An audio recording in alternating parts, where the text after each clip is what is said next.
Hello and welcome to Cryptid by Region, or maybe Myth by Region, Slovenia. Today we have an interesting and rather uncustomary addition to our Cryptid by Region series. Honestly, I really had to give it a lot of thought on whether to include this location or not. The main issue is that there are a few cryptids to be found here, but not a lot. What really drew me to this location was actually what caused me the most issues. It has some fantastic lore, almost certainly solely out of the mythic realm. While I normally don't include these types of topics, I feel that you would enjoy hearing them as much as I did. We also have an issue of it sharing a lot of lore with other countries due to it being part of the former Yugoslavia. As usual, I'll do my best to try keeping things separate. So join me on our worldwide cryptid family road trip as we travel from our previous location of Italy and head to Slovenia. Slovenia's history is fairly straightforward, but it does have a lot of points to cover. As usual, I won't be talking about everything, but will rather go over the most important parts. Neanderthals were the first people to call this land home.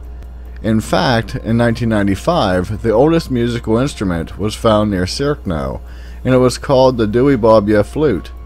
Then, in 2002, the world's oldest wooden wheel and axle was found in the Ljubljana marshes. Following this, the Urnfield culture made this location its home for a while, and they would be followed by the Hallstatt culture. The Romans would then claim the land in the 1st century, but would completely abandon it by the 4th. The Alpine Slavs, who were the common ancestor of the people from Slovenia, ventured into the area and established important settlements, one of which being known as Carantania. This would last for around 100 years until Bavaria took control. This German-based culture would face opposition from many people, including the Hungarians, but they would remain in power under the name of the Habsburg monarchy. They would retain control until the 19th century, when France would take over for a very short period of time. Throughout its history, the Slovene people continually fought for their identity and independence. It wasn't until after World War I in 1918 that the rule of the Austro-Hungarian Empire would be dissolved. On December of that same year, the Slovene people, Croats and Serbs, would merge with Serbia, and then in 1925 they would become part of Yugoslavia. In the years following, up until 1980, Yugoslavia was a communist state, where censorship of press, artistic endeavors, and speech were quite prominent. On December 23, 1990, wanting to be independent of Yugoslavia and wishing to have a democracy, Slovenia held a vote in which 88% of its residents were in favor of independence. On June 25, 1991, Slovenia officially became its own country. Slovenia's flag is simple in design, but it is quite beautiful to look at. It was adopted rather recently compared to many areas we normally talk about, on June 25, 1991. The white, blue, and red stripes were taken from the flag of Russia to show solidarity between Slavic people, although it also has its roots based on the medieval coat of arms from the Duchy of Carniola. Before the fall of the Soviet Union, the flag used to include a red star in the center, which signified communism. Once they gained their independence, this star was replaced with the Slovenia coat of arms. This includes a tri-peaked mountain that represents Mount Kudlock, which is the highest peak in the country. Below this is two wavy lines standing for the Adriatic Sea and many rivers found in the land. At the top are three six-pointed yellow stars in the shape of a triangle, and this was included from the coat of arms used by the great Slovene dynasty, known as the Court of Celje. Okay, let's move on to some cryptids and fantastic lore. As stated, there are a few cryptids to be found here, but actual sighting stories are rather hard to come by. I think the most interesting one to start with is dragons. In my research, I found that Slovenia has legends about two, which are called Drac and Zarkan, but outside of that, there wasn't much information. However, I did find that this country's capital city of Ljubljana is sometimes called the City of Dragons, due to having so many references to the creature being found there. A dragon was depicted on the coat of arms as a protector. Today you can find them on manhole covers, on buildings, products sold there, and there is even an entire bridge devoted to them. According to legend, Jason, from Greek mythology, was said to have killed a dragon that was residing in the marshes near the town. In the city of Slovenska Konica, St. George was said to have killed a dragon that lived in the Konica mountains. In 1689, a historian named Johann Wichard von Vavasor wrote about dragons being found in the town of Vernica. It was said that the freshwater springs would be seen flowing fast in the morning, then it would grow weaker, and then return to full power by night. He was told that a dragon lived in the cave from where the spring emerged, and that the dragon's movements would affect how the stream acted. Typically, this would be assumed to be a folk tale, and even Johann doubted this.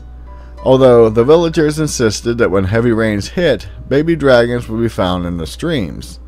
While not a cryptid in the least, I was fascinated to find that these stories may not have been as far-fetched as they appear. In Postonia and Scotian caves, an amphibian known as an alm resides in the dark. They are said to live up to 100 years and can survive for at least 10 years without eating. After looking at a few of these pictures, I can certainly see why people assumed that they were baby dragons. Vampire-like beasts are known to roam about this land and are called Piaviza. The name literally means leech, and they are said to be created by someone who was evil or sinful in life. Although in this situation, when they return from their graves, they are said to primarily target their living family members.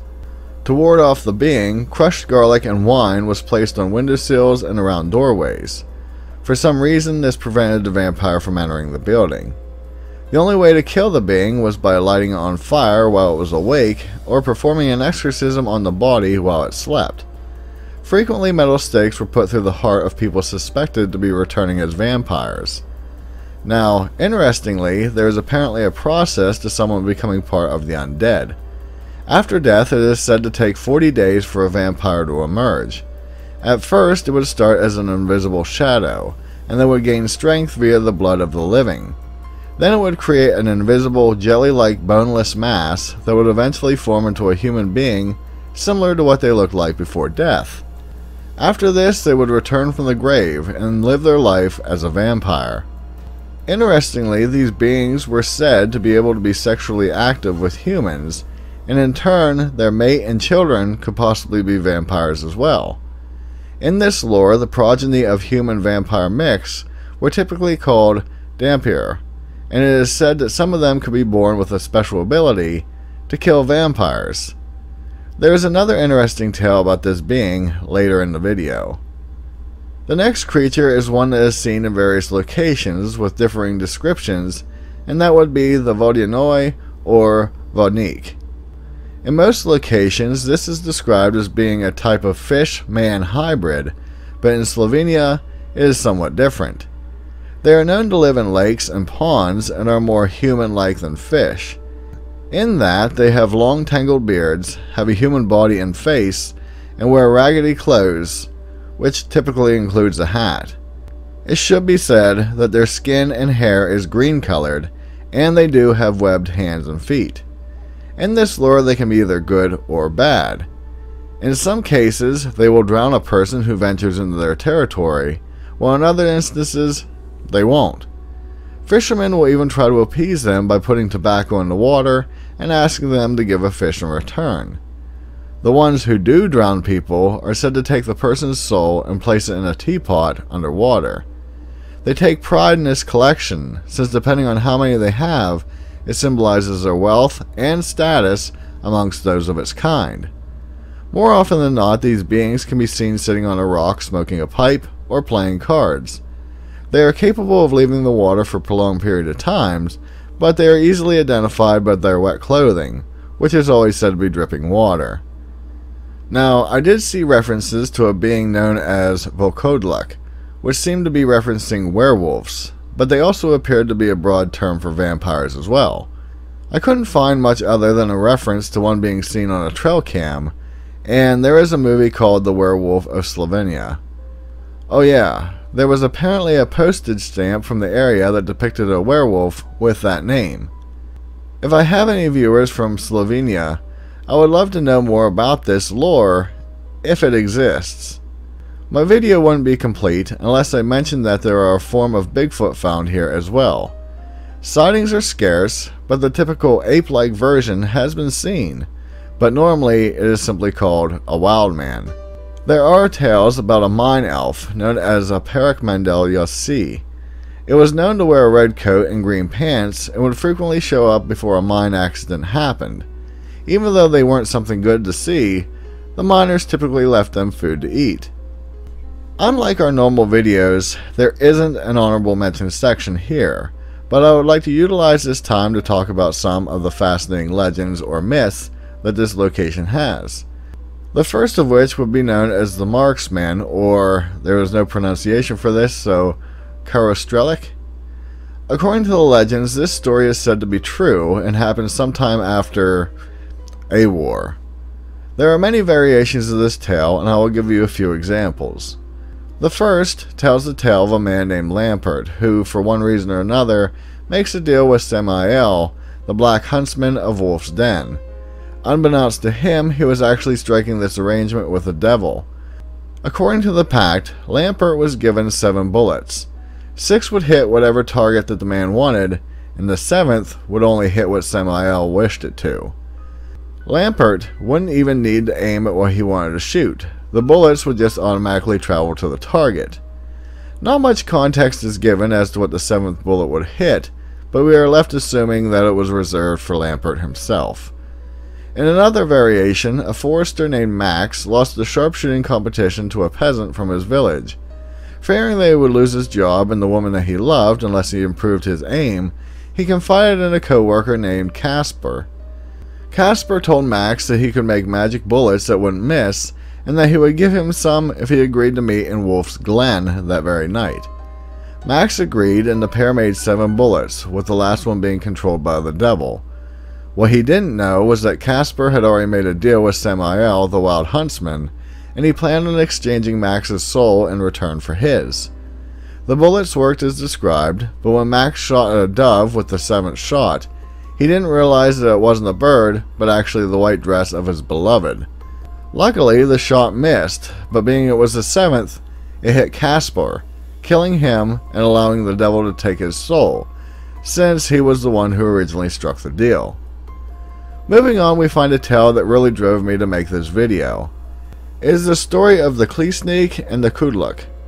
I know I talked about this before, but in Slovenia there are claims that every village is said to have a vampiric being known as Kudlock. They are said to start out as normal people, but are typically born with a red or dark colored membrane still attached to their head, and they would eventually grow to become one of these creatures. While alive, these people would cause a lot of trouble for the community, and when they slept, their soul would leave their body and attack these people. Once this person died, they would fully become a vampire. In this form, they would attack and suck the blood of villagers, children, and livestock. Not only this, but they were blamed for causing crops to die, for bad luck, and could even put people in unexplained bad moods. They are typically described as looking like a hunchbacked man with long claws. They will attack someone out in the open, but they will also crawl inside an open window. Now, you may be thinking, okay, so this is a typical vampire story. Well, yes, but you may recall this story having 2 separate beings named. Luckily, each village is said to also house a person known as a Clee if male, or Clee if female. They are normally people who are born with a white or clear membrane on their head. Some claim that they are a shaman, while others say they are people who receive magical training from fairies known as vilas. Regardless of all this, their sole purpose is to hunt the vampires. Much like the Kudlock, the Clee are said to have their souls leave their bodies while they sleep, and they transform into various animal shapes. Both beings can transform into a boar, horse, hound, or bull, and they will attack each other in a fight to the death. The Clee also make a habit of entering the graveyards to try to prevent a person from turning into Kudlocks. Before a body is buried, the Clee will impale it with a hawthorn stake, or cut the tendons of the body below the knee. It isn't very often you find tales about a vampire and vampire hunter outside of the movies. One of the most famous tales is about a being known as simply Goldhorn. This creature is a white alpine ibex that has completely golden horns and is said to live on Mount Clee. According to the legend, the horns of this beast were said to be the key to a hidden treasure located somewhere on the mountain.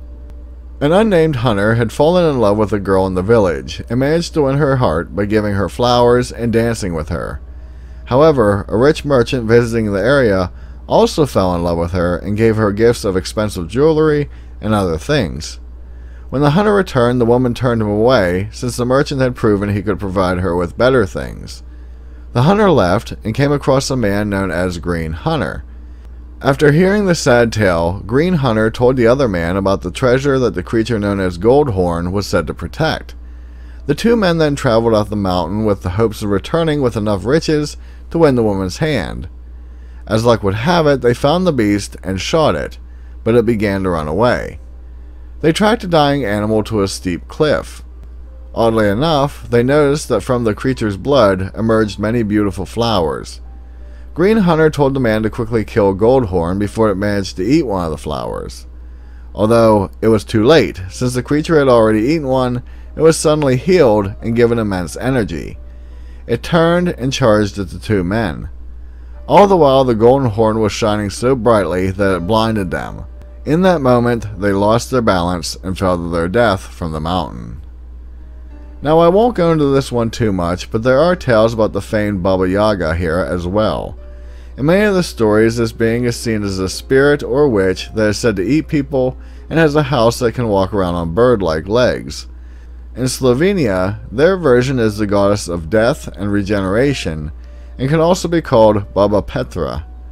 As for her house, it is said to be a cabin in the forest that is actually constructed from human and animal bones. With that said, many tales paint her as being both good and bad. As I end this, I hope you enjoyed the video, and that I made Slovenia proud. I know this was a bit of a departure from my normal style, but I found the legends too interesting to not talk about them. I considered naming this something else or excluding it from our series, but ultimately decided against it. Mainly due to it needing to be part of the series, and that it did have some cryptids. As usual, please keep voting for which state you would like to see next in our Cryptid by State series. I know I have been a little absent in the comment section, but I promise I am still counting the votes. If you haven't yet done so, do please consider subscribing to my channel for more content like this. Also, it would be greatly appreciated if you share my videos with someone you know who may enjoy this type of genre.